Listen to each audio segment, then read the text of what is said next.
Hi there and welcome to episode 9 of Life is Strange Before the Storm. Thanks for coming along. I'm experiencing hilarity here. I've spilt drink down my front 2 minutes ago, which has now evaporated because it's blisteringly hot outside and quite hot inside. And twice in the last 2 minutes I've had to restart my introduction because within the first 30 seconds of it, an ice cream vendor going past has used his chime to attract people to come and buy his wares to the detriment of my recording. Even though my microphone is very directional and has some noise cancellation installed in it, it wasn't enough to block out the ice cream man. So, through difficulty to the start of episode 9.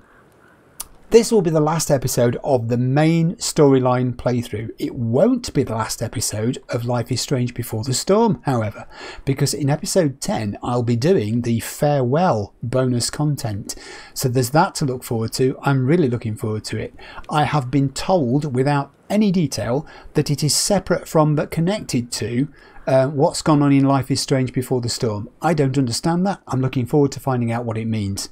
I've also got the whole of Life is Strange, the original game, to play through. And as if that wasn't enough, I've got the Wavelengths DLC from True Colours, featuring my very favourite character in the entire franchise, Steph, all hail Steph. So there's loads more content to come, and I'm really pleased about that because I have thoroughly enjoyed every minute of this. The storylines in all of them, in Life is Strange Before the Storm and True Colours, have been gripping. The characters are brilliant. They are so lifelike. Their dialogue crunches at times and sparkles at others, just like real people's dialogue does. And you feel like you get to know them and you're invested in them. You know them as people, whether you like them or dislike them. You want them to succeed and do well. You want your decisions as the player when you're presented with choices, particularly moral choices where there are dilemmas and difficult decisions to be made. You want them to be good decisions that help their lives flourish and succeed and blossom and reach a good conclusion, and you're fearful that you may have made the wrong decisions sometimes. That's brilliant. Any game that can do that, any game that can make you feel so invested in the characters as if you care about them and want them to thrive, has done a brilliant job. And although Life is Strange Before the Storm and True Colours are very different games, very different settings, different characters, different problems going on in their lives, they are united by that quality of production. I have no idea whether there is going to be another Life is Strange, he said quietly, as if not to tempt the fates, and I can't go looking yet because I'm fearful that I'll discover something which I shouldn't find out. So it won't be until I've finished all my playthroughs of Life is Strange content that I'll go looking for that. I'm quite looking forward to doing that whenever it happens, that day, which will probably be months from now, but it's not going to happen yet. Right, that's the first thing. So here is my dilemma of my own problem. I've had a question running through my head for the last 4 days since I finished episode 8. It's been keeping me awake at night, literally. I've been thinking about this, trying to go to sleep, and it is this. Is Rachel and Chloe's plan to escape together to have a new life and happiness away from Arcadia Bay now in tatters, or is it still on? And I can't decide which of those is true. I've been looking for evidence. This is what I found out. This is my thinking. Initially, let's look at Chloe. Her reason for wanting to escape Arcadia Bay was straightforward to begin with, and it was to do with her home situation deteriorating after the death of her father. David arrives on the scene. Chloe hates David. She would hate anyone in that situation, but David in particular she finds obnoxious. She criticises his attitude, his words that he uses, his manner of dress, his behaviour. Nothing about David is good. And the thought of him being with her mother is such, the distaste she has for the idea that he might be part of their lives going forward. Chloe's had enough. She decides she wants to leave. She wants to pack a bag and be gone somewhere else to be her own person in a different place. Very straightforward. But how is she feeling about that now? Things that happened in episode 8. She's seen the new reality close up. The situation at home. David really has moved in. I mean, David's moved in big time. His belongings permeate the house. He's everywhere. His presence can literally be felt and seen. On the one hand, and this is part of the selfish side of Chloe, which I think she realises, she doesn't want her mother to be miserable, but nor does she want anyone replacing her father, either in her life or in her mother's life on a day-to-day basis. And also, seeing David so firmly part of her mother's everyday existence now, the way she watched them in the kitchen when they were dancing and laughing and the music was playing and they were cooking together, she's seen her mother happy again. It came as a shock to her because it wasn't something she had thought about, how happy David might actually make her mother. It pulled her up. You could say that aspect of Chloe's exposure to seeing David has made it easier for her to continue with her idea of leaving, because the nightmares come true. David's moved in. It's her worst fears. She'll think to herself, I cannot exist in this situation. It confirms everything I feared was going to happen. It just strengthens my resolve to be out of here. Gone. Bag packed. Away. Also, in a different way, it makes it easier for her to leave because she might feel there's no need for her to stay now. When it was simply her and her mother, and Chloe was stressing to her mother, that we don't need anybody else, it's just you and me, we'll be fine by ourselves. That was one thing. But now she can perhaps see the reality of it. There are practicalities. Her mother is alone and will be alone when Chloe gets old enough to leave anyway. And she wants someone to be with in her life. There are practicalities to do with finances. They're not coping. She's barely paying the bills, working all the hours that anyone sends. And David's making her mother happy. So Chloe might say to herself, do you know what? I'm not needed here now. I can actually go and know that my mother will be all right. So there is that. That was my first strain of thought. Things just got better for Chloe in the sense that, yes, it's okay, you can leave now. And then David goes and apologises. Yes, all right. The words that he used, the manner in which he did it, they were not David. That was Joyce. You could feel Joyce pulling the strings, reading from the script, prompting in the background. They had clearly sat down together, Joyce and David, and Joyce had coached David in how to approach this with Chloe. The words to use, the words not to use, the tone of voice, the phrases, the manner of speaking to her. Don't talk down to her. Give her time to respond. Don't box her into a corner so she feels like, she's being pressured. You could see David struggle, both physically and on, his face and his demeanour, the harumph thing he did. It's not natural to him. This is not David. He's acting a part for Joyce's sake, to please Joyce, because Joyce will be pleased, he knows, if her daughter is still around, and he doesn't want to be seen as the cause of her not being. So he's willing to do this. How effective is it? I don't know. He said some good things. He apologised for ransacking her room and for being so rough with her in the way in which he spoke to her, his attitude previously, his seeming lack of understanding and just simply sort of laying down the law. He said in future that he and Joyce will cut Chloe more slack. They'll trust her to be truthful with them and open and honest. I'm not sure whether this extends as far as every aspect of Chloe's life. Joyce was certainly satisfied with getting enough of a response from Chloe when she said, where have you been? Where have you been staying? And Chloe simply said, I'm with Rachel. That was enough for Joyce. She was happy to sort of let that be sufficient of an explanation for the moment. She realises her daughter's in a difficult situation. David said, we know you're going through grief. We know you're grieving for your father. This is a process. It takes time. It happens a day at a time. It can't be sped up. It hurts. you will have these weird feelings. They're real. And essentially David sort of said, we're here for you. And Joyce has done the same about the house and Chloe's comings and goings. She's essentially saying to her, home is here when you want it, when you need it.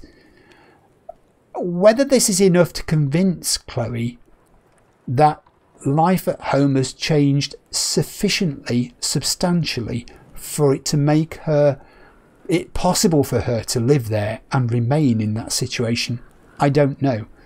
Obviously, Chloe's priorities are different, and these are not things that her mother and David are aware of. Rachel is her priority.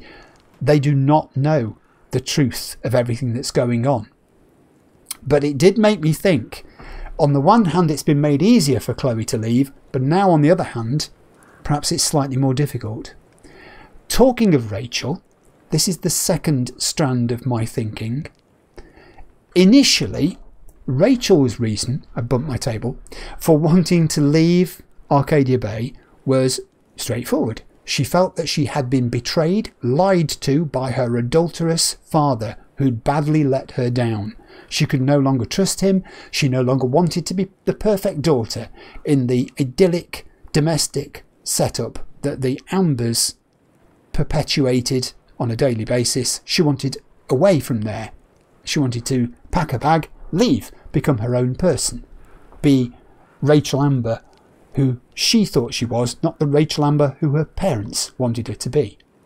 But rather like Chloe, I think Joyce has said to Chloe, we're not trying to mould you anymore. We realise you're your own person and you've got your own thoughts about things and decisions to make. You're growing up. Rather like that situation, Rachel finds herself with a bit of a dilemma now too, because she's discovered that the whole basis of her wanting to leave Arcadia Bay was a falsehood. Her father wasn't having an adulterous relationship with this woman. On the other hand, he had lied to her in the sense that they have concealed a massive secret for many, many years. So the original reason for Rachel wanting to leave has gone, but now maybe a secondary reason has taken its place. When Rachel first decided to run away, she had one reason for going. Now perhaps she has a reason to stay because Sera has arrived in Arcadia Bay, her biological mother. And Rachel's willing to go behind her father's back. Even now, even after she's been stabbed by Damon, she's willing to risk everything to meet up with Sera and hear her truth and find out what it is Sera wants from her. So, even though Rachel's still angry with her father, one of the things that also contributes to her maybe not wanting to run away is the fact that she told Chloe, he makes me feel safe. And I think Rachel has been surprised by that. She never thought that would happen again. She thought she could never trust him. And now she's realised she still needs him. She still needs her father. So my interpretation of that is that she's thinking she's still got to be around her father. It's complicated because if that's the case, if she's thinking of staying in Arcadia Bay and remaining in her family home, she's just done something really weird by giving Chloe the information she needs to burgle her father's office. He's going to know this has happened. He's going to know his daughter's done it. And surely this would be their ultimate nightmare, the Ambers, that Sera could convince Rachel in some way that she was worth knowing and worth having a relationship with, and that this would cause a chasm, a split, where she was partly the Amber's daughter but also partly really Sera's daughter and spending time in her mother's life. So I can't decide. Does Rachel still want to run away? Well, the one clarifying factor, I know I'm going on a bit here, I'm sorry about this, but this is the last episode. The one clarifying fact, can you tell I've been thinking about this? The one clarifying factor for me is that Rachel wants to be with Chloe and vice versa. So the dynamic as I see it is this. Either both of them still want to leave, in which case there's no problem. Both of them now decide they want to stay, in which case there's no problem. However, what happens if one of them still wants to leave, but the other one says that she's changed her mind and wants to stay? For instance, if Rachel decided she was now staying because of the reasons I've just explained, but Chloe still felt the same way about home, could she really put that to one side and stick it, this idea of living with David, seeing him every day, having to listen to him and obey him to some degree because, you know, he is the adult in the house, just like Joyce is? Could she do that? Would she do that if it meant that she'd still be able to stay with Rachel? And I mean, another possibility could be, imagine Chloe decided, I can't stick it, this business of home, I'm still going, Rachel. Would Rachel, even though she's sort of pressed the reset button with her father, or is trying to, would she give up on that situation even now and go away with Chloe simply because Chloe couldn't stay? I've been mulling this over and I've not come to any conclusion. I have more questions, but no answers. I've no clue what's going to happen in the final episode. Just before we move on, there are some other things that happened, other items to settle. Elliot, finally, hurrah, now knows properly where he stands with Chloe, i.e. he doesn't.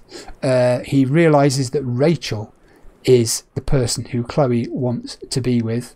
And there was this sort of realisation on his face as he stood in the corridor and went, poor Elliot. But we all knew that was coming. Also, what a hoot that Nathan and Samantha have ended up together at last, and that Chloe feels like she's created a monster. I mean, this is the old cynical Chloe coming through, isn't it? There's been some sort of rubbing off of the edges of Chloe. She's not been quite as Chloe at times. She's been able to dial it back. But this inside her head was the old Chloe, literally thinking, what have I done? If she thought about it, I don't think she'd begrudge them this. It's honestly probably the best thing that could have happened both to Nathan and to Samantha. They are probably MFEO. Who knows? Right, before we move on, let's summarise. 1. Drew's in hospital with his father and his brother and Steph as life support. Damon's a wanted man. Frank, we think, is probably dead. Rachel's incapacitated, lucky to be alive. The Ambers think Chloe is wonderful at this point because she has saved their daughter's life, in their estimation. James is unaware that his daughter's still intent on defying him and meeting with Sera, and Chloe is contemplating breaking into the Ambers. I can't believe my voice as I hear myself saying that. Right, that's it. It's time we got answers to all this stuff. Let's move on. Episode 9, Life is Strange Before the Storm. Alright, here it is. Here we go. Oh, I'm so excited for this. I need answers. I can rest at last. There's no one there. It was that easy, Chloe. She looks so relaxed about what she's doing. I'm glad I didn't have to remember the code. I know Rachel gave her the code, but I can't remember what it was. This is James's office then, I assume.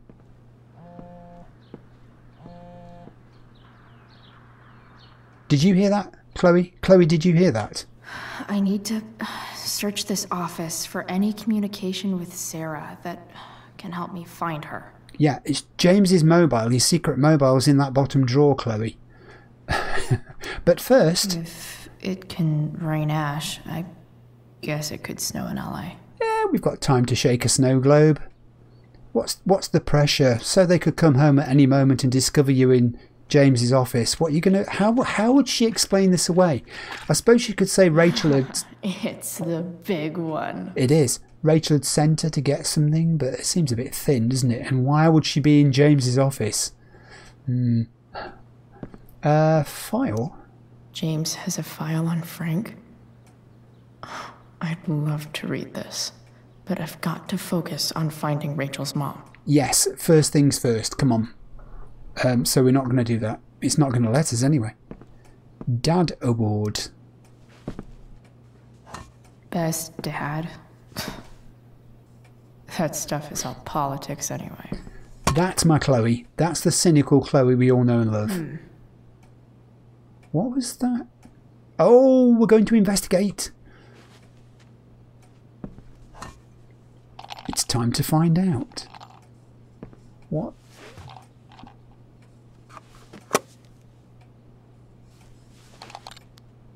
Sweet. Oh. The secret key. Now to find the secret lock. Yeah, let's do it. Let's get out of here. We can't get out of here. The journal's gone. Oh, this is why I don't find out about games, because I don't want to know what happens. I think we've read that page in the journal. I don't think you can know how you feel about someone until you almost lose them. Until you sit in a hospital waiting room, frozen in place, yet somehow falling, silently, desperately pleading to hear their voice, touch their hand, make them laugh. Then you know. It was weird being with Rachel's dad, and actually kind of nice. We were on the same team, suddenly, and none of the others mattered. I think I can see why Rachel loves him. Got to check in on Drew, spend some time with him and Mikey. Gotta say, that family's actually pretty amazing.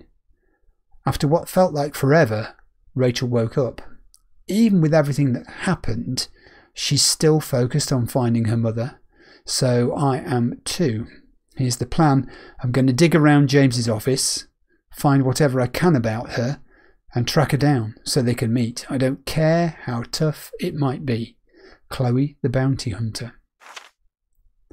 And a message. Mikey, what do you want? Oh, we need to go back a bit up. In the play. Hey Chloe, thanks again for visiting. Drew says good luck out there. And Chloe, thanks, good luck to him too. And then from Mikey, Chloe. And Chloe says, yeah. Mikey, you're stronger than anything. Chloe, I hope so. Okay. I think I might have read that bit of journal entry before, but I don't mind reading it twice because it's contextual. It reminds us where we are. Another file? Sheldon. Why do I feel like I've heard that name before? Sheldon. I should remember that name and I can't. Sheldon Pike. Oh, okay. There's a lot to do here. Let's do it in order. We'll look at the service award first. I guess getting your ass kissed comes with the DA territory. Fair and ethical administration of justice. Well, we'll take that under advisement. Let's look at this folder. James sure keeps lots of files on people. He does. Gerald Scott. We can't open that one either. Let's try these drawers. Drawer this one. Locked drawer inside locked office. Seems promising. Do you know what? I'm going to leave that one for a second because that's the one where we heard the noise coming from. Let's try the other one. I don't want this to go too quickly. Open that one. Oh, booze. And travel brochures. Oh, don't graffiti it. More sherry. I honestly don't think she can graffiti it because if she does that, he's going to know she's been there. Having said that, she's leaving the drawer open. Computer. Hello? Pro tip. When digging for secrets, try the DA's computer. Do it. Even if James is trying to protect Rachel from her mother, this seems like a pretty terrible way to act. Sera Gerhardt to James Amber. James, this is enough. When you told me at the park that you weren't going to let me be part of Rachel's life, of course I was angry, but I understood your need to protect her. It's your prerogative as a parent. But sending that man to talk sense into me, threaten me? You're losing the moral high ground here. What kind of way is that for a DA to act? What would the voters say? I have the right to meet my daughter, and the lawyer I spoke with agrees. But more importantly, Rachel has the right to know who her mother is, to know the truth. Do what you know is right, Sera. Whoa. Sending that man to talk sense into me? Interesting. Let's open this drawer. We know there's a phone in there. We heard it go buzz.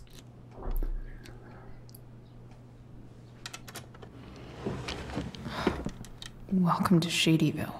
Yep, we're down the rabbit hole now. Shoebox. Chloe, it's a shoebox. James's stamp collection. No. It really isn't.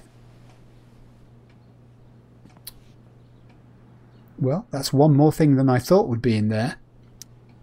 Sera sent all these letters, and James never gave them to Rachel? That's so messed up. We're going to read one or two of these. To my Rachel, my name is Sera and I am your biological mother. The first thing you should know about me is that giving you up was the worst mistake I ever made. I was struggling with something at the time, something I've been battling with ever since. That battle has taken everything from me, most importantly, you. But now I'm in a place where I know I can be part of your life. It's more than I deserve, I know, but I would love to try, if you want to. Please take your time, and if you have anything to say or any questions, hearing from you would mean the world. I love you very much. I hope to meet you soon. Love, Sera. Whoa. Dearest Rachel, I hope it's all right for me to write to you again. I haven't heard from you yet, and that's okay, it really is. I feel like I have so much to catch up on, you know? I don't remember much of my life. It's a symptom of the choices I've made. So much is lost. Except you. I remember everything about you. The crinkle of your nose, the depths of your eyes, the knowing smile that somehow made it seem like you'd seen it all before. I can call it up whenever I want, as clear as a summer day. I was so afraid that I would be a terrible mother to you, that I would screw you up the way I screwed up so much of my life. Now I know, of course, that my fear was wrong. Far worse than being a bad mother is never knowing what kind of mother I would have been. I am sorry. If you can find the courage to forgive me, maybe we can start over. I want to. With all my might, I want to. Love, Sera. Oh God, it goes on. Beautiful Rachel. I read somewhere, maybe a fortune cookie, that you can never step in the same river twice, because after it moves, it's not really the same river anymore. It's something new. Do you think that's true? I try to picture you reading these letters. I wonder what your reactions are, how I might seem to you, this mystery mother. I don't blame you for not writing back. You will write when you're ready. I imagine your dad is still wary of all this. That's okay. James is protective of you, just as I would be, but he's also a kind and compassionate person. That was the problem, really. I wasn't cut out for him or the life he wanted to give you. I knew it then, even when he didn't. I know we can never have the same relationship we should have had, but I hope we can have something new together. I hope it's so much. All my love, Sera. The Sera in this letter doesn't seem anything at all like the person James told us about last night. Interesting, isn't it? This is why he's kept these letters from her, because he knew not only would it reveal to her that she got a biological mother, but the content of them might have swayed Rachel's opinion and feelings. And it's that chasm opening up, isn't it? This is the Amber's nightmare. James, I understand your reluctance to let me speak with Rachel, but don't you think the decision should belong to her? Everything I've done over the past year has been to prove to you that I am ready to be in Rachel's life. I've gone through rehab, I'm in recovery, I am no longer in need of money or assistance. I know I can be a positive influence on her. I'm coming to Arcadia Bay in the hopes that we can at least meet to discuss this so you can see how much I've changed.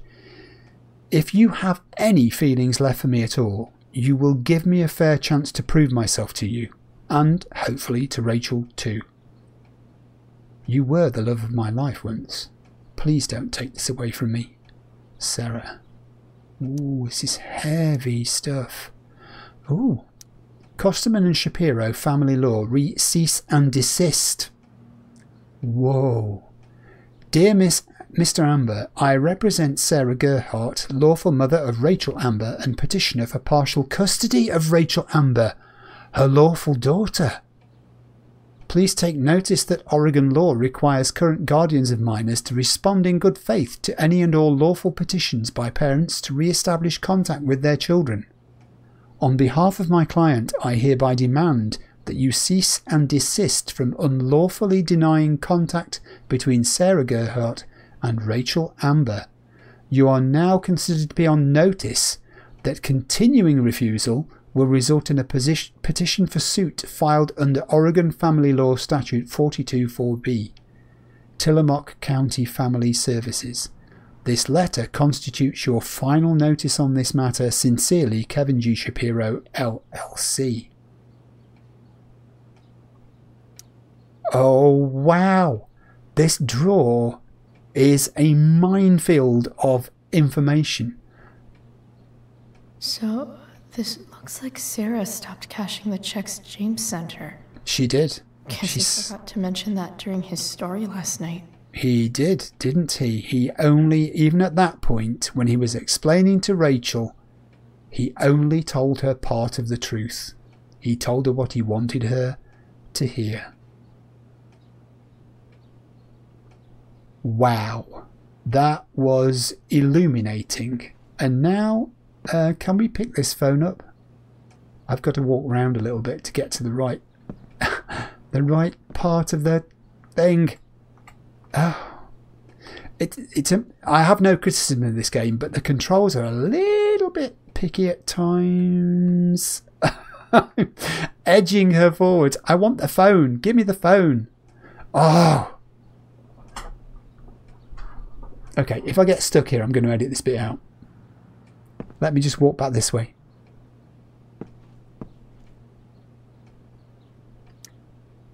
Okay, I've got it. Phew. Thank goodness. That was tricky. I have to know who James is talking to on the secret phone of his. It could be about Sera. It could. Alright, we're going to go right up to the top of this, because there's a whole bunch of stuff. And this is from James. I'm told you can help me with my problem. Unknown. Crossing the line, eh? Let's talk. And James replied, we'll call tonight. Unknown. I found who you were looking for. And then James said, call you in 15. And then a day later, well, from Unknown, this isn't a charity. I'm going to need you to do what we talked about. James, I can't. Unknown, sure you can, because I talked to your girl and she has a big mouth. Turns out she's not so easy. We're going to need to be more hands-on. James, don't hurt her. Unknown, relax, I've got my best guy on it. And then, how's your daughter? You know she attacked me first, right? You really should teach her to behave better. And then, nothing? Guess you don't need this taken care of anymore. Whoa. That's heavy stuff. What? James is working with Damon Merrick? The heck is... This is insane. What were they talking about? Is the girl Damon's talking about Sera? Whatever is going on, I need to see if Damon knows where Sera is. But how do I get him to tell me? Question. You'll pay. Where is Sera? Let's say where is Sera to start with.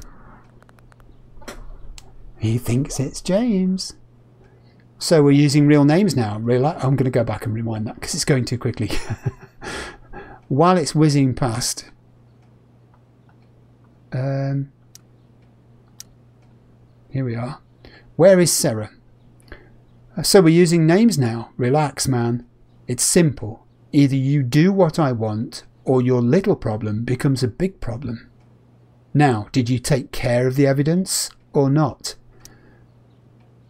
There's a quid pro quo going on here, isn't there? Obviously, James has got to do something illegal, burying evidence. Shit. What do I say?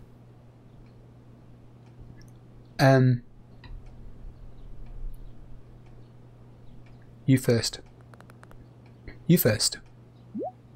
I know you're new at this, so I'll give you a pass. Don't with me. Let's see proof of the evidence. Hope James actually has this evidence. Don't think Damon will tell me where Sera is. Unless I send him a picture. Okay, a picture. We can't get in. Is there anything else on the computer? Looks like a recent email from Rachel's mother to James. Yes, Even if James is trying to protect Rachel from her mother, this seems like a pretty terrible way to act. This whole thing just got really dark, don't you think? We've got to go further around the office, I think. Oh, yeah, we have. Whoa, hang on a second. There's loads of stuff. Crime report. Read it. Arcadia Bay Police Department Incident Report, case number 3888, case type assault, reporting officer Sergeant Alex Keller, badge number 521, name Damon Merrick, age 31. The person described above is charged as follows. Title of offence, aggravated assault with a deadly weapon. Time 22:15, date of offence 4/12/2010. Place of occurrence, Tumnus Lumber, Precinct 205. Allegations. After a verbal altercation with the victim, Merrick brandished a fire poker, hitting the victim several times about the head before fleeing the scene. Merrick's gloves were recovered and entered into evidence. A 911 call was received at 10:21 and an officer arrived on scene at 10:38 p.m. with EMT. The victim was taken to a hospital. A bystander who requested to remain anonymous named Darren Merrick as the assailant. Is this the evidence? The gloves that were taken into evidence? It could be, couldn't it? It could be. Let's look at this. Arcadia Bay's least wanted. He's got a board. He's got a cork board with lots of things on. Okay, we've seen all of that. It's got to be this drawer, hasn't it? Open it. Open it, Chloe. Open that there box. You just don't know what you're going to see next. What Damon was talking about. Huh? Shit. Ooh. Which of these is Damon talking about? I could just take a wild guess and see what he says. Hasn't it got to be the gloves? Maybe there's some info on the case hanging around the office. There is. We just saw it. It was on the crime report up there. But still, we'll look at everything that's in here, won't we? Could this be the evidence? Damon and knives seem like a solid bet. It could be. It was found at Tumnus Lumber. Oh, we might have to take more than one thing. If TV has taught me anything, these babies will be swimming in DNA. Yes. I think it's the gloves we need, isn't it? Because obviously the knives will have no print on them because he was wearing gloves. But the gloves will have DNA. What's that? Did Damon really shoot someone? Guess I shouldn't be surprised. Okay. Hello, gloves. Take a picture of them. Send it. I'm waiting. What? That's evidence, right? Yeah, and now you destroy it. Why are you so bad at this? And then Chloe has sent, I'll get right on that. If I can figure out how. How do I destroy a glove? Maybe I can burn it somehow. Alright. Well, not in here, I don't think you can. Ooh. No, a snow globe is not something you can burn it with. You left the door open? Isn't that mildly suspicious to anybody passing by? Oh, hang on. It's not letting us go out. Alright. We don't go out. We stay in the office. Oh, hang on. Oh, right. Got it. Wastebasket. Now, given our track record with fires in wastebaskets in this game, be careful. And let's hope none of the neighbours see smoke pouring out of the window and call the fire service. She's really destroying the evidence. You're going to need to take a picture of that. He won't believe that you've done it. You're going to have to take a picture of it, Chloe, aren't you?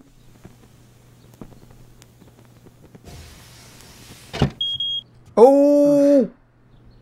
Better not touch that again. Yes. Although, the ambers went out and left the window open.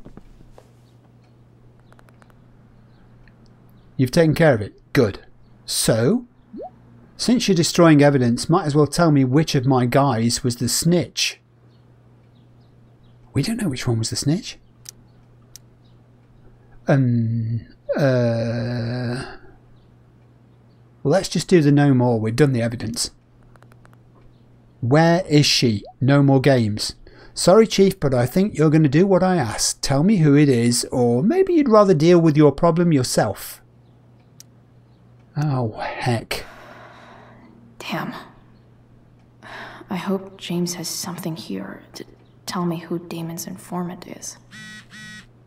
So I need to find which of Damon's guys has been snitching. I should search around the office to see if there's any info to help me out. You should, but first, we're summoned to the message coming in from Mom. I was talking about you in my intro, Mom. How are you? Whiz up a little bit.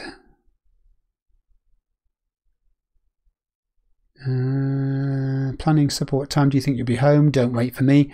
Sweetheart, we don't get enough family time as it is. Does Rachel want to join us? She's very welcome to. Mum, I just can't make it tonight. Sorry. Chloe, is everything okay? Yeah, everything's fine. Okay, love you. Love you too. She's just not telling her about this stuff, is she? How can she? Can you imagine if she was trying to explain to her mother, well, Mother, I've just broken into the Amber's house and I'm currently burgling Rachel's dad's office, destroying evidence and looking for details about why he's trying to set his daughter up to be disappointed by her ideas of meeting her mother. Let's look at this. Arcadia Bay's least wanted. Yes, yes. Let's see if we can accuse somebody. Okay. If I'm going to accuse one of these guys, I'd better be sure I'm right. You realise you're hanging this person out to dry, Chloe, don't you? Alright. So, let's look at vendor to start with. This is that asshole who was selling Firewalk shirts. It is. That was a long, long time ago. Back at the mill, wasn't it? Right. And then, who are you? This guy let me into the mill. Cool dude. Right, so we're not going to set him up for a fall, are we? Excuse me, shuffling on my usually uncomfortable chair. It's even more uncomfortable today. It is 28.2 degrees in here, 26.2 degrees outside, and melty. So I have... Could this douchebag be the snitch Damon's talking about? Well, we don't like him, do we? So it could be. And the other one we've got is... Oh, not Frank. This explains why Mr. Amber knows so much about Frank. Okay, we're not going to set Frank up. Frank tried to save you, didn't he? Let's accuse Sheldon Pike. Oh, I really know that guy. He's going to wish we never met. Good work. Guess all that leaves is our handoff. Show me you have my payment, and I'll tell you where to meet. It never ends, does it? Payment? I know. You've destroyed evidence. You've given him a snitch. Let's find out how much he wants. Oh. The exact amount your pig stole from me. How are we supposed to know how much that was? Here's hoping James already has Damon's money. But where would it be? Oh, I don't know. What other artifacts has he got around the room that could be concealing thousands of dollars? The clock. It's not in the snow globe. Is there anything new that we can... See, that bear looks mighty suspicious. It's not the clock. Sawdust. Oh, you clever game. I wonder if this has anything to do with Damon's stash. I'll bet it does. There's a concealed something, isn't there? Oh no, it's simpler than that. It's a hole. How high-tech. James, you're really not into home security, are you? Good grief. Holy shit.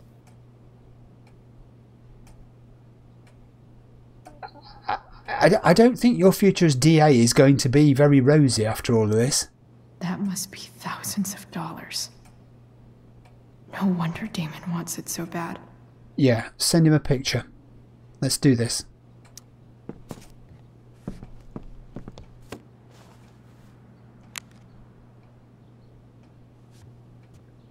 Don't accidentally get anything else in the picture that could incriminate him. Alright, good work. And now, here's your girl, ready to go. Fuck, that's Sera. And she's at the mill. What is he doing to her? Oh my god! This has got so dark. I don't know. Let's tell him to let her go, or shall we go there? Let her go. I'm calling it off. Let her go. Cold feet her. You really are new at this. How about I leave her body on your doorstep? Bring me the cash. Then we can talk. She was always going to end up going there. Does James even know what he's doing? No. Okay. I still have time. Damon's waiting for his money, right? He wouldn't do anything to her. Your logic is sound. Fuck. I need to get there fast. Chloe? Oh. Elliot? What? Hey. Elliot, what are you doing here? You took the words out of my mouth. What are you doing here? This is Rachel's house, right? Uh-oh. Uh-oh. Did he really just follow me here? Hey. Elliot would not be better be a bad guy in all of this. Did he follow you? Did he follow you? Did you follow me from the hospital? I did. I'm worried about you. I'm fine. You're the one acting crazy. You shouldn't be here. Chloe, what is... Oh no. Elliot, put that down. You have no idea what you're dealing with. And you do? Chloe, God, what have you gotten yourself into? You wouldn't understand. Give me a chance. What the hell are you doing?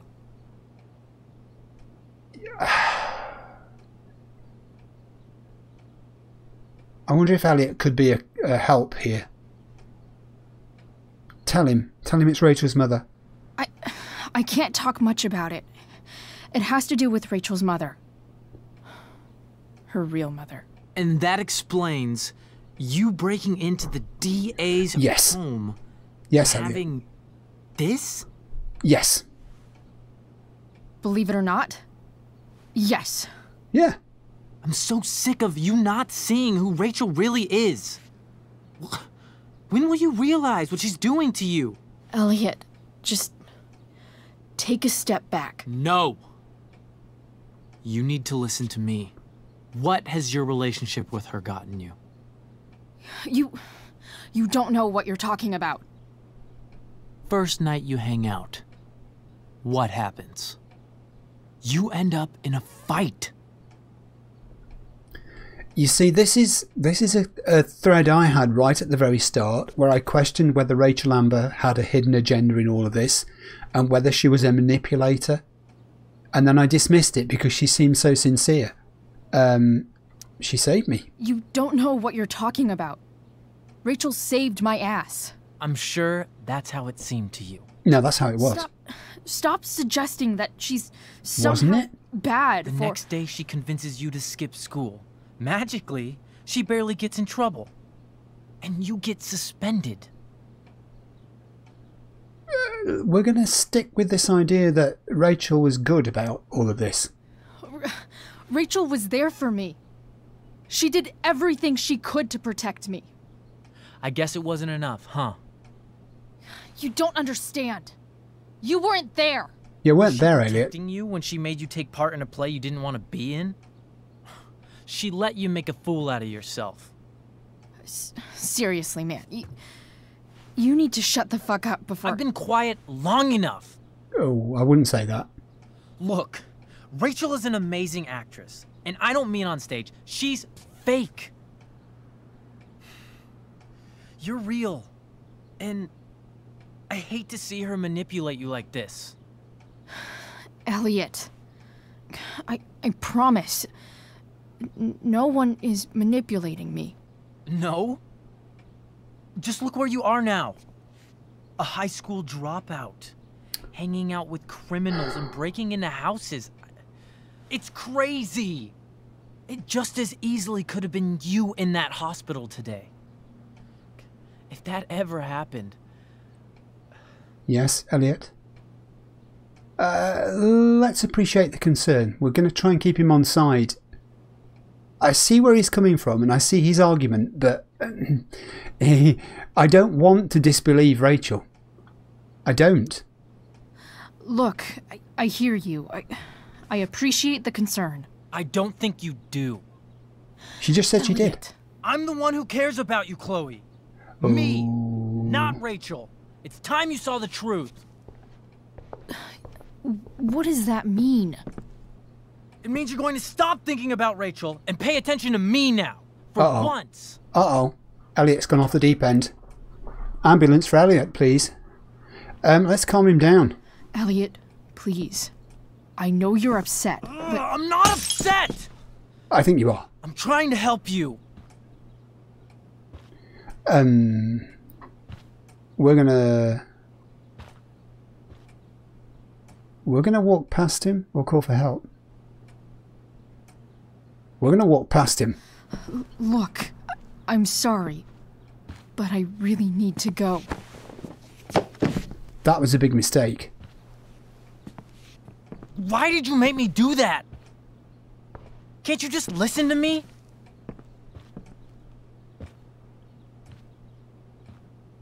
Oh, now we're going to call for help. Elliot's gone full-blown crazy. Yeah. I need to get the police to come without tipping him off. Who's there for you? When Max left? When your dad died? No one else gave a shit about you except for me. And that entitles you to what? Talk about. And I don't care how long it takes. We're not leaving until you see that I'm right. Do it quickly. 911. She's done it. Oh, we may be not going to need to do this. All right, Elliot. You want to talk so bad? Let's talk. To succeed, listen to your opponent and choose a related comeback. Gotcha game. Let's go. What's really going on here? You can tell me. So it's about telling Here at the Amber House? You mean here? Specifically? Like, the Amber House? I'm talking about your situation. Rachel is dangerous. You need to realize that. Do you know, I really thought Elliot had got the message. And my life is at risk. You're right, Elliot. I didn't want to admit it before, but it's true. My life is at great risk. Thank you, Chloe. All I want is to help you. I'm glad you can finally see that. How quickly are they going to get there? So we do the help me please. You're right. This whole thing has been a cry for help. Help me. Help me now. Hey, it's okay. I'm not going... I think you are, Elliot. You just don't know it. And, let's hurry up. I just need things to hurry up and get here. Now. Mission accomplished. You're acting strange. What's going on? She's just ordered you some new bracelets, What? Elliot. Nothing. They'll be here in a minute. What are you... It's a phone. Ugh, you bitch! Hey, isn't she the object Can't of you your see I just want to help you. yearnings? And You're going to assault me now? That's how far you'll go to protect Rachel? This is what I'm talking about. No! You idiot! What the fuck? Better run, dickbag. Cops will be here any minute.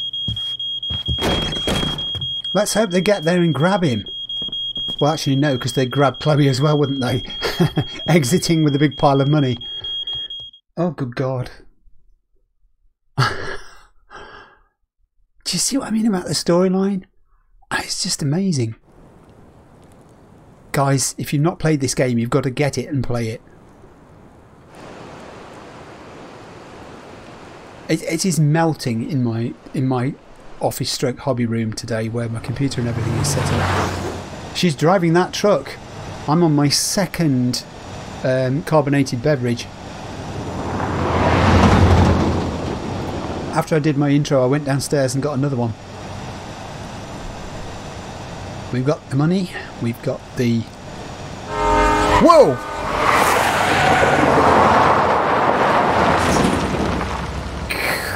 The story could have ended right there. Chloe, driver safety. Now she's angry with herself.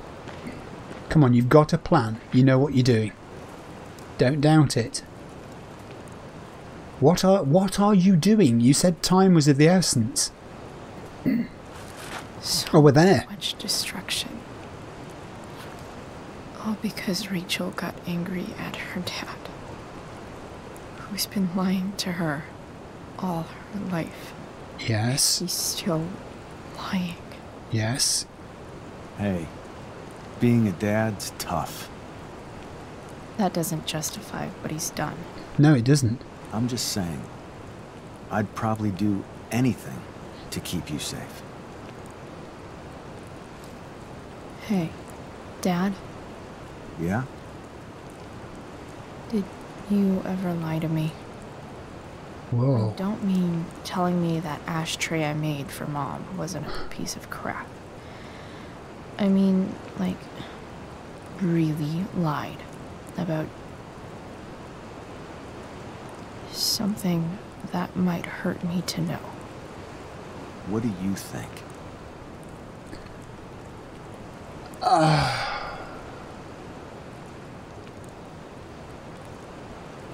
I think she believes he didn't. I think you didn't. You didn't have to. You didn't, right? Would you love me less? That's a very good question. And then she'd say it depends what it was. I guess it depends on what it was. That's the trouble, sweetheart. The truth's risky. And the idea of you loving me even a little less, I don't think I'd ever want to risk that. Are you really ready to hear the answer to your question? Yes. Yes, she is. Yes. Ready as I'll ever be. Problem is, I'm dead. So how am I supposed to tell you anything? He's not there. He never was. But he was. Alright, that was interesting. That's about the nature of truth, isn't it? That discussion. It is better this way. I guess it's better this way. Not knowing.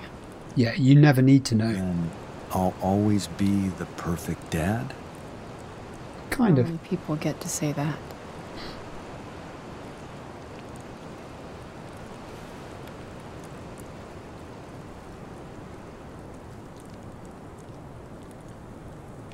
No way. My ride, my tunes. This is different, isn't it? Because this is a waking dream.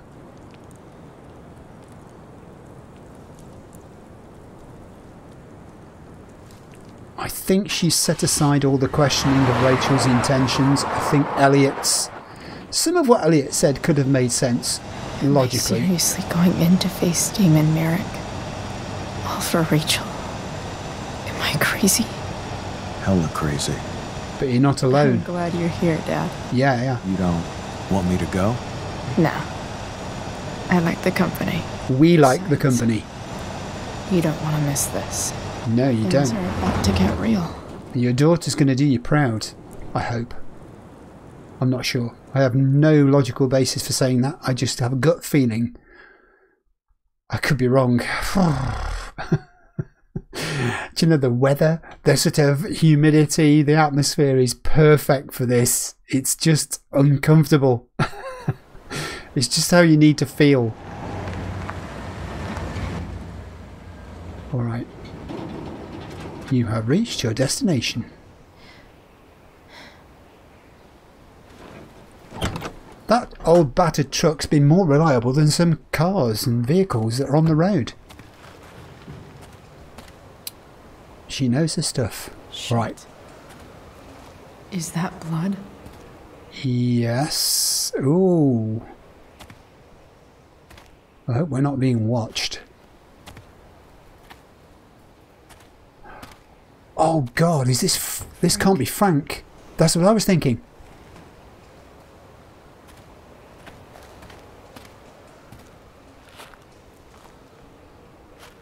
Frank!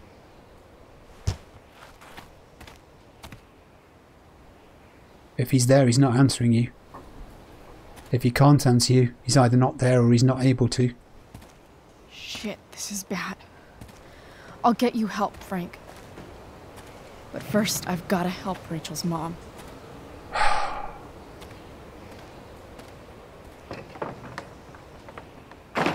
Chloe, you really should have told somebody where you were going.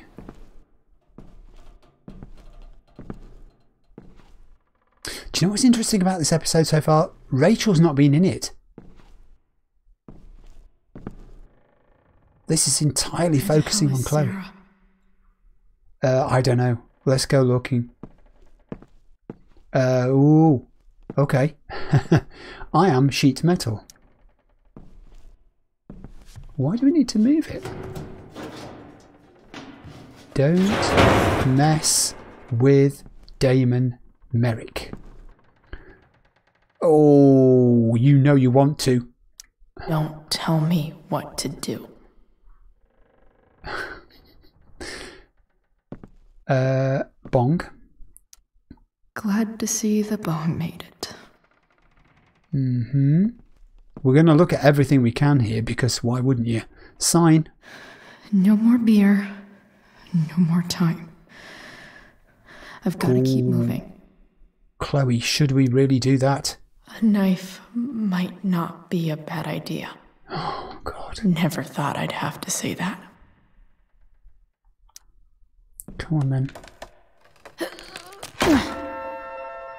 Oh.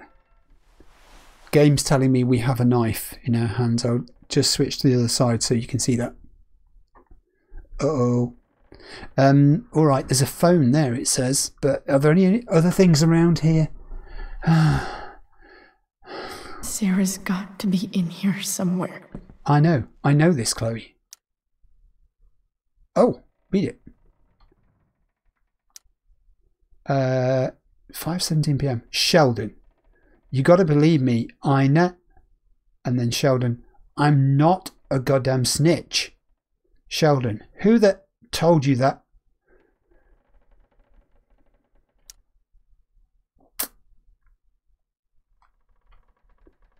Alright. No. Oh, we hear a word spoken by Sera. Shh. Everything's going to be just fine. Just a little longer, and all your troubles are going bye-bye. Oh. What the fuck? I just want to meet my daughter. Can't you understand? Why does Your daughter? Jesus. So that's what he's worried about. Can't let the public know. The mother of his daughter is some junkie. I just want to see her. You don't have to. Shut up. James Amber wants you out of the picture. So that's what's going to happen. This is so messed up. You telling me? Chloe. Chloe. After all, no one believes a junkie. No. He said you've been sober a year. Respect. It's hard to kick this shit. Chloe. You can do this. Get in there, girl. Damon. What the hell are you doing here? James Amber sent me. I've got your money right here. The money James owes you. How the fuck do you... Run! No one has to know. Just let her go, and I won't say. He was never going to let her go. No! Oh. Talking's over. Leave her alone! Shut up. What the fuck? Oh. Uh-oh. You boosted the DA's shit? Got my money? Burned the evidence? All that? I'm just trying to help. Oh. Get away from her! I said shut the fuck up! Okay. This is gritty. No. Chloe, come on. Do something, Chloe. Go to your fucking happy place. Oh, he's already done it. Run! Let this be a lesson, kid. Make good life choices, or you'll end up like her. I don't think Chloe can run at the moment. What do I do with... Damon! What did you do? Frank! To the rescue again. Oh, I fucked you up good, didn't I? Guess you really don't know when to quit. Glad to see you back on your feet. Chloe. Frank. You don't really want to do this again, do you? Okay. Then I don't want to do this again. Come on, man. Fuck you. Frank. Oh, whoa. Sera. Rachel. Your daughter. She...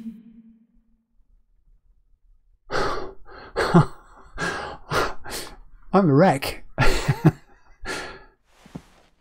Ooh. Welcome back to the land of the living, Chloe. Where is everybody? Sera? Chloe Price. What? What? You know who I am? I saw you in the play. You were funny. Thanks. Sit. What is going on? Sera, are you okay? We need to talk about what happened. I am so sorry for... Rachel can never know. Know about what? What exactly can't Rachel know? What James did. Hiring that thug. Shooting me up with... He's a piece of shit. And I promise that... Rachel can never know.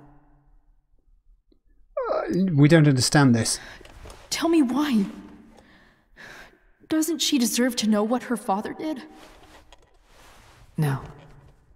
Rachel deserves a loving father. A father who cares for her. James is a liar. James is a desperate man who loves his daughter. And she loves him. Tell her what happened here, and you'll take that away from her. Forever. Oh, game, don't make me choose. She deserves to meet you. She's gone through a lot to meet you. And just what is James protecting her from? You? She wants to meet you, Sera. No, she doesn't. She wants to meet her mother. I can never be that for her. Why are you saying all this? Because James is right. He's taken something from me that I might not ever get back. But he's right. You've certainly changed your tune I'm here. broken. Okay. We're going to go with everybody here. Everybody's broken, Sera. Oh? Does everybody abandon their own child for 15 years? Does everybody take money to stay away? You're here now. That's what matters. What do you know? I know Rachel needs you. I know loss. Yes. So tell her. I lost my father 2 years ago. How? Car accident. He was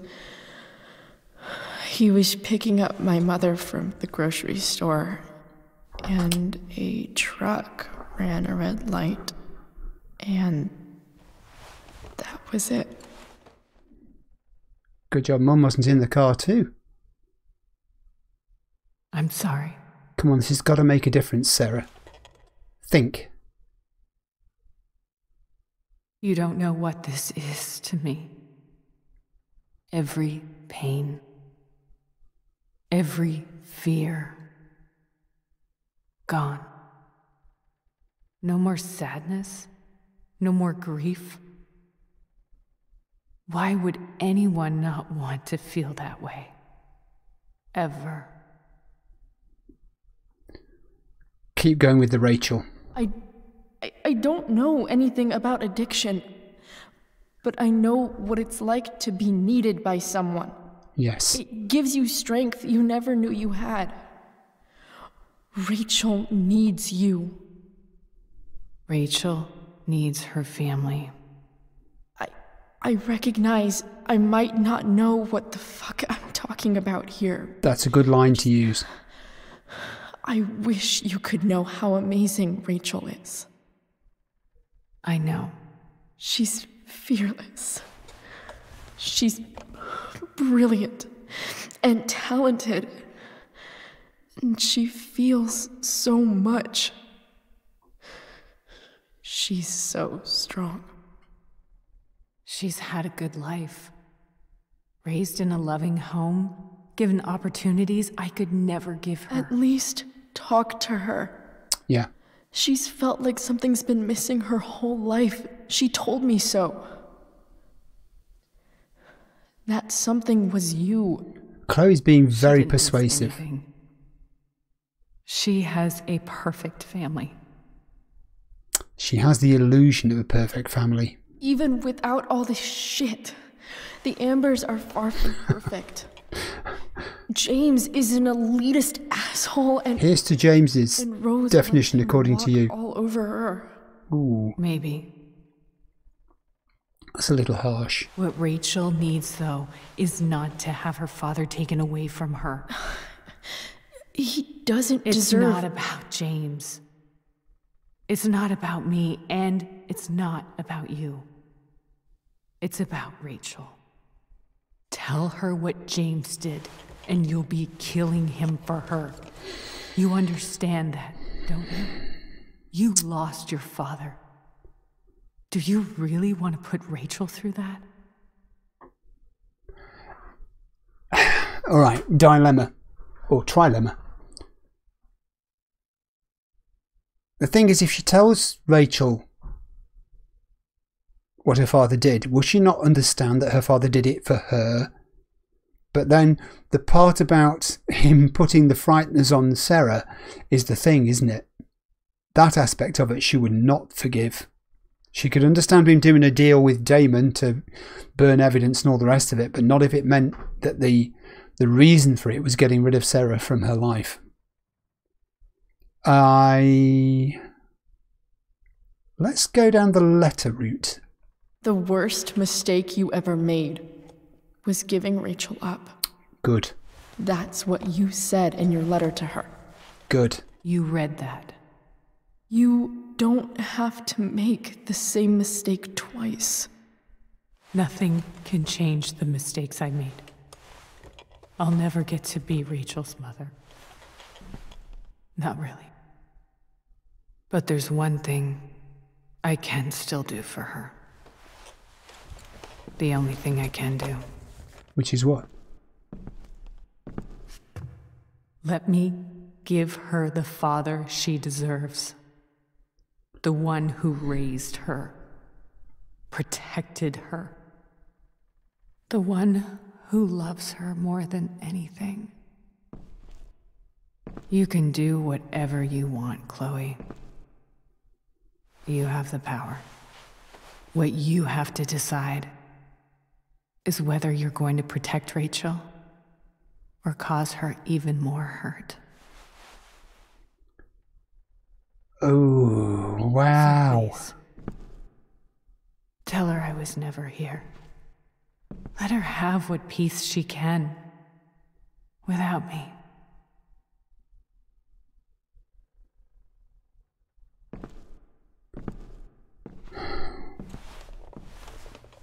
Wait!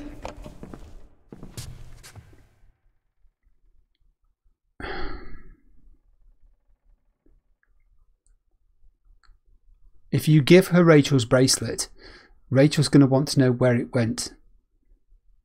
She'll know that you've given it to someone really, really special. She'll put two and two together. I'll take care of her, you know. I believe you. Yeah, I think she will. Bye, Chloe. Oh, man. What?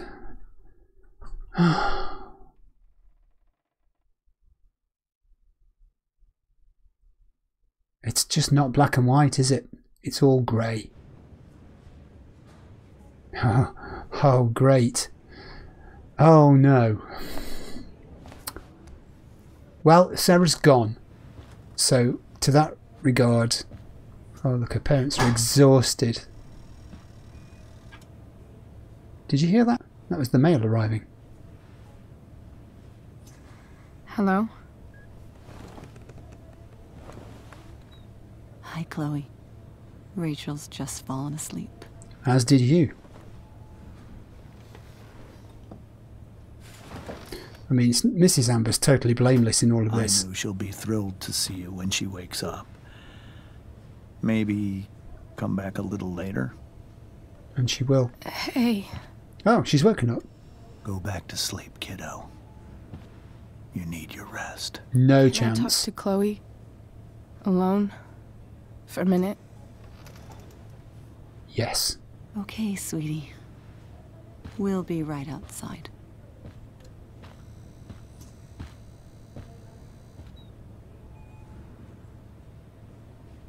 Oh, little sideways daggers look at Mr. Amber there. Thinly disguised contempt from Chloe. Yeah, close the door, James. You don't want to hear this. How are you feeling? Like I got stabbed? Doc says there'll be a sick scar. Oh, Maybe bet. a tattoo is in order. Fuck yeah. We never actually escaped, did we? No. We've got time. All the time in the world. Yeah, road trips. So, how did everything go? Well. Is this where we've got to explain ourselves? Rachel, I've got to tell you something.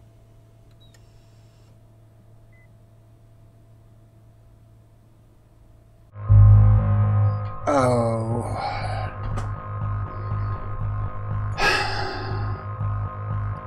Okay. Hey. What's wrong? I made a decision. I failed you. I couldn't find her. I'm so sorry. Funny. You seemed so confident. I really thought you'd find her. Or is this going to change the way she sees her? Maybe we can try tomorrow. Maybe she hasn't left town yet. Of course. I know. Wherever she is, she loves you very much. How do you know that?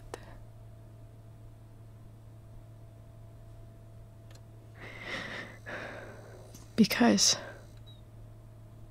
why should she be any different from the rest of us? That's a good answer. That's a really good answer. Oh look, the star projector's in her room. I hadn't spotted that. That's a nice little back reference, isn't it? All the devils are here, trophy earned. Oh wow. Before the storm, trophy earned. New milestone reached, trophy level up. Thanks, game. Huh? Oh. Time to burn some stuff, huh? Oh. Okay.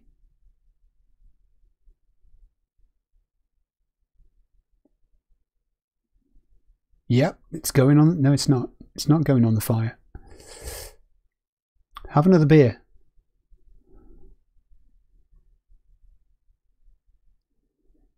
And it's all flowers and sweetness in the Price home. Oh, David, really? And of course, Joyce is ecstatic and says, yes, yes, of course I'll marry you. Chloe gets to see it. Oh, oh, oh. Uncomfortable. Yeah, it's not really Chloe's life. Look at the way she's looking at them both. It's their lives, isn't it? It's their lives. Well, how do you feel about yourself? I think we know an answer to that. Steph! Making an appearance in the endgame. Good to see the D&D sessions are still rolling on. She's a great DM, actually. Oh. It's Love's Young Dream. Is it still a bit awkward? Speak. They don't need to speak. Oh, look who it is. It's Victoria Chase and the guy who takes photographs. Hello. Interesting, interesting. Here's Chloe. Hey, Principal. Waiting for Rachel. Littering the sidewalk. Driving her, it's still going, vehicle. Have we ever established the ownership of this vehicle? You just turn up at a junkyard and take it away and it's yours? I don't think that works that way, does it? Okay. That's it. What's with the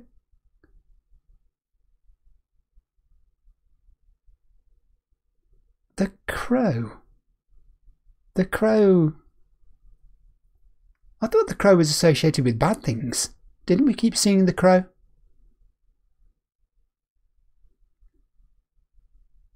Okay, these two are still happy. And there's a sunset.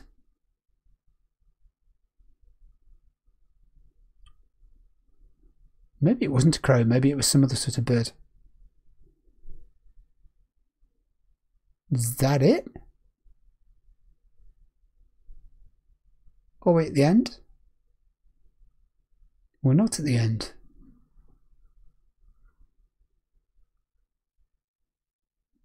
Who's afraid of Virginia Woolf? Oh, she's dyed her hair again. Again.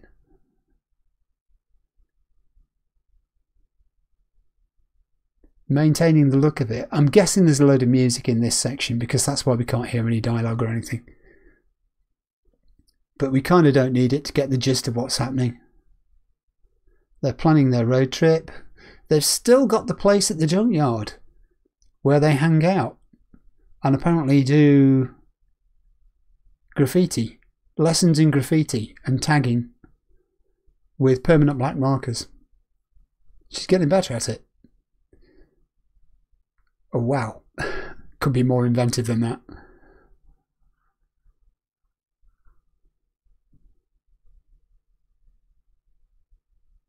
Actually then her decision was the best decision, wasn't it? Because it would have destroyed Rachel had she told her the truth. It's not the case that she would have just left with Chloe and that have both left Arcadia Bay together. It couldn't have worked. It was always a sort of reactionary thing, wasn't it? Running away from their problems rather than facing up to them. It maybe turned out the best in the end. It's probably the best solution that could have happened. Episode 3, Hell is Empty. This is all good. I'm going to let the credits roll. I'm not going to let the credits roll. Oh, we've got some outcome results. 50% you told Rachel the truth, 50% you didn't tell Rachel the truth. Let's go next. Oh, wow. So all the way back, we killed the plant with neglect. 25% of people accepted David's photograph. 90% of people said yes please to the photograph. 61% didn't have Drew's money at the start of the day. 30% gave monies to Damon. Visited the North Hospital, most people did. Didn't donate to the firefighter fund, 96%. I'm just going to turn my camera off so I'm not in it at the moment so you can see everything that's on screen. 50% convinced Damon Sheldon was the snitch. Good decision. Rachel didn't meet her mother. 2/3 of the time, Rachel did not meet her mother. What's going on here? Messing about taking photographs. I'm not sure what's left here. I am going to do a piece to camera at the end of this, but I'm going to let this roll so we can see what's happening. This is maybe part of the credits. I don't actually know, but we'll see. I'll let it roll so you can see it all. I'll be back in a moment if this is the end of the game.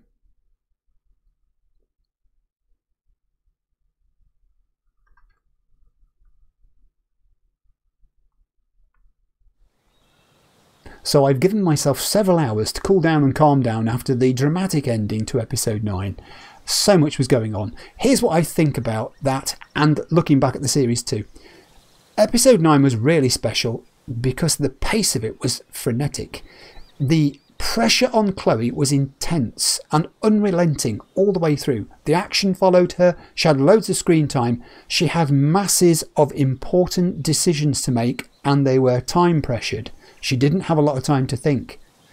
And two things about the way that episode was structured particularly stand out for me. The first was, and I think this is a very clever reversal by the writers, Chloe in episode 1 I described as a leaf in the breeze. She was not in control of her life or her situation. She felt alone, isolated, she was lost, she was a drifter. She felt like her life was at the mercy of decisions being made by other people. For example, her mother in taking up with David and the consequences that would have for Chloe's home life. The teachers at school, the principal, and the consequences that would have for her life at Blackwell Academy. And then in episode 9, there's this contrast where suddenly Chloe is the person who finds herself given the knowledge, the power, and the responsibility, moreover, which she never asked for, to make a decision, to choose between two evils, both of which have consequences, and which are going to affect, whatever she decides, everyone's destiny going forwards. Hers, Rachel's, Sera's, James's, Rose's. So the dilemma and the way I see her choice unfolding, and the reason I took the decision I did, is this. If she tells the truth about what James did, Rachel's life is ruined. We know this. Probably their marriage, James and Rose's, would be ruined as well. Chloe and Rachel's relationship would possibly survive. I say possibly because I think it would unfold like this. If Rachel knows Sera's out there somewhere, even though Sera's absconded, she's run away, she doesn't want to be found, Rachel's going to go looking for her anyway. And Chloe isn't going to let her go on her own because she said already, I won't let you face this by yourself. So she goes too. Would they find Sera? I don't think so. I'll come back to why in a minute. Ultimately, they'll spend a lot of time out there on the road. Goodness knows how they will survive, but they would. It would prove fruitless. They would have to return to Arcadia Bay, and boom, there's going to be massive repercussions and fallout. We know what James can be like. When his daughter returns, he's going to be very angry. He'll probably be angry with Chloe for going along with this. Whether Chloe and Rachel's relationship would survive, I don't know. Possibly, as I said. That's if Chloe tells the truth. If, on the other hand, the other possibility is that she lies to Rachel, then we know that the Amber's marriage is safe, the family life situation at home is safe, their loving daughter gradually, presumably, would rebuild her trust and her relationship with her father, and Chloe and Rachel's relationship, I think in that situation, probably goes from strength to strength rather than possibly, because there's nothing to stop it. Plus, of course, by lying, there's an additional benefit for Chloe's mum, Joyce, because Chloe gets to stay with Rachel in Arcadia Bay and, presumably, goes back to living in the family home, which is exactly what Joyce wanted. All she wanted all along was herself, David and her daughter to be living together under the same roof as a family of sorts in relative harmony. So it seems like win-win-win, but of course the cost is that Chloe has to tell a deliberate lie to Rachel. It's a person that she loves. So the second thing is the fascinating way the writers prepare us for Chloe being able to lie to Rachel. And they do that by making her have this earlier conversation when she's out on the road with her dead father, where they discuss the nature of truth and lying and whether it's ever justified and excusable for a person who is essentially good, as she considers her father to be, to lie, and what it says about a person who can do that and make that choice. And we think at the time that Chloe is asking this question of her dead father because in her mind she's trying to come to terms with what James has done in the lie that he's told to Rachel, the hurt that he's done to Rachel. And she's trying to wonder whether that can ever be justified. But in actual fact, of course, the conversation with her dead father is there to foreshadow and prepare Chloe for facing a situation where she has to make that very decision about whether to tell the truth or to lie. And I think it sounds like it's simple for her now. You know, it's helped her rationalise in her mind that yes, sometimes you do have to lie, but still there's a difficulty because it means going back on and breaking an absolute level of trust that Rachel has placed in her. And she did that when she was at her lowest point. When her father first revealed to Rachel who her biological mother was, and Rachel retreated to her room and felt the whole world had collapsed around her, the one shining thing in all of it was the faith and reliance she could place in Chloe, who she described as honest and trustworthy and legitimate and real.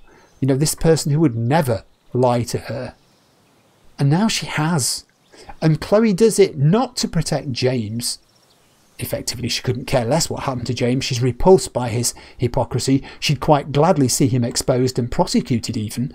But solely because Sera, in her conversation with Chloe, makes it clear that the person who will suffer, who will have their life destroyed if Chloe tells the truth, is Rachel. And the thing that happens that matters most to Chloe is protecting Rachel above anything else on the whole planet. So now it seems logical and straightforward. I've come to terms with the fact that Chloe lied, but there is a price to pay. And Chloe is the person who's going to pay that price for the rest of her life. And it's in multiple parts. First off, she has to live with the fact that James, who she feels is a massive fraud, who, you know, deserves everything he would get, has got clean away with his secretive intent to get rid of Sera by using Damon, this person who he knows is a violent and criminal individual, his illegal evidence tampering, his concealment of his underworld dealings from his wife and his daughter. He gets away with all of that, and equally and unjustly we might feel, James ends up getting exactly what he wanted out of all of this. He has his daughter back in the bosom of the Amber household. He's got rid of Sera. It just seems so unfair that this should happen. And now Chloe has to sit around the Amber's dining table, sharing food with them and conversation, knowing that her silence is what's enabled James to revert to his virtuous community member position, his gentle, loving father image in the eyes of Rachel. And maybe too, in all of this, I was thinking we should feel sorry for Sera. Sera, after all, cleaned herself up of her drugs habits specifically to make it possible for her to establish contact again with her daughter. And if that contact had happened and had been allowed to flourish, it could have been the making of Sera, the saving of Sera. And when you think about the conversations that she had in her email, the correspondence she had with James, and the lawyer's letter that we saw, it was entirely lucid and reasonable and measured in the sorts of things it was saying. She sounded sincere. She sounded like she really wanted her wishes to come true, and she was going to do everything in her power to make sure they did. So what does she get as a reaction from James? Instead of him being reasonable with her, as she'd hoped, James turns into the instrument of Sera's destruction. He is the person who ultimately is responsible for her relapse into drugs and the feelings of hopelessness that she has, and, you know, the lack of self-worth. And he's the cause of her abandoning her plans to reunite with Rachel. And to make things even worse, and this is why I really do feel, you know, Sera perhaps got a hard deal from this, it's Sera who sacrifices herself to save Rachel. She's the one who says to Chloe, I want you to tell the lie, not the truth. Tell her you never met me. Tell her I've gone. And that sacrifice is what guarantees Rachel's stable future. So you could argue as well, you might argue that Chloe, by lying to Rachel, by keeping the truth from Rachel, has done her further harm, because it means now that Rachel will in all probability never meet up with and reunite with Sera. And I say never because, on the one hand, Rachel and Chloe are not experienced investigators. If they just went out there looking for her, they wouldn't really know where to start. So that's one thing against them. But the second thing is, Sera doesn't want to be found. Sera wants to disappear now. She wants to be untraceable. She doesn't want Rachel ever to be able to find her. She's made this decision. And I get the feeling if Sera decides to go off the grid, that's it. They could look forever and not find her. And I think Chloe knows this. Even though in the hospital, Rachel says to Chloe, well, we could look tomorrow, couldn't we? You know, we could try another day to search for her. She must be around. Chloe knows what I've just said, that Sera's not going to be found. And she's got to live with that. She's got to live with this knowledge that it's her, Chloe's decision, which is ultimately going to be responsible for the two of them, mother and daughter, never being reunited now. Ultimately, though, in all of this, it had to be Chloe, didn't it? She was the person, the only person, who knew all the facts, saw the whole picture, was aware of what everybody had been up to.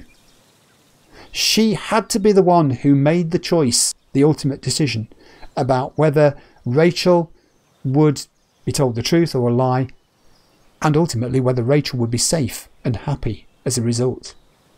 And from the scenes we saw at the end of the episode, I think it worked. We saw Rachel and Chloe together having their photos taken, larking about in the photo booth, Chloe dyeing her hair and Rachel dancing about with her in her room. We saw that Rachel had got a tattoo at last, like she said she might. It looks like they're spending loads of time together and things are good. And we also know other people have benefited from this, because Chloe is still in Arcadia Bay. The Prices at home are enjoying domestic bliss of sorts. We saw the awkward group hug, instigated I think by Joyce, partly resented a little by Chloe, who's still not quite sure about this new situation, but you know, it's there to support her, giving her a base to live from while she spends time with Rachel, so she'll do it.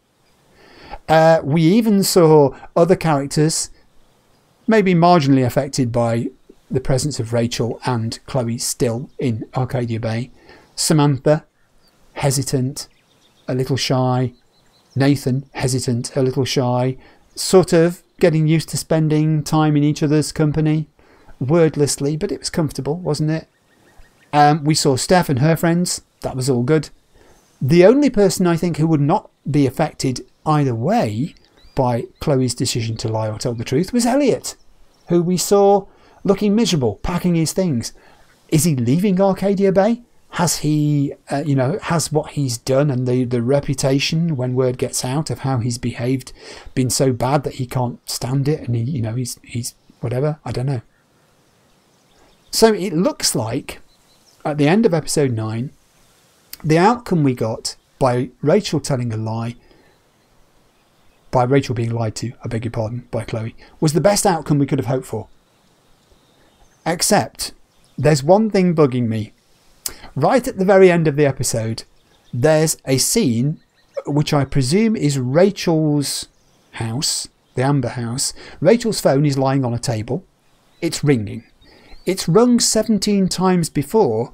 It's Chloe trying to get through, and no one is answering the phone. And furthermore, as the camera pans away, we see there's lightning outside. There's a storm brewing, and the penny drops, obviously, that this is at last where we see the subtitle "Before the Storm" in this game, and its possible implications for leading us into the actual Life is Strange game, which I'm going to play next. So, of course, after this, there's still the bonus episode of Life is Strange Before the Storm, the farewell episode, which is going to be my episode 10, which I'm really looking forward to. So that's my thoughts from episode 9. Play the game. If you haven't played this game before, I heartily recommend it. You can do it with the music turned on as well, you lucky people, which I shall do, because I'm going to play this game through again just for myself, and I will have the music turned on, trust me, and turned up. Get yourself wrapped up in the amazing writing and realistic way that these characters are given life in Life is Strange Before the Storm, and have fun doing so. Thanks for watching. I'll be back with episode 10, the farewell bonus episode soon. See you soon then. Bye.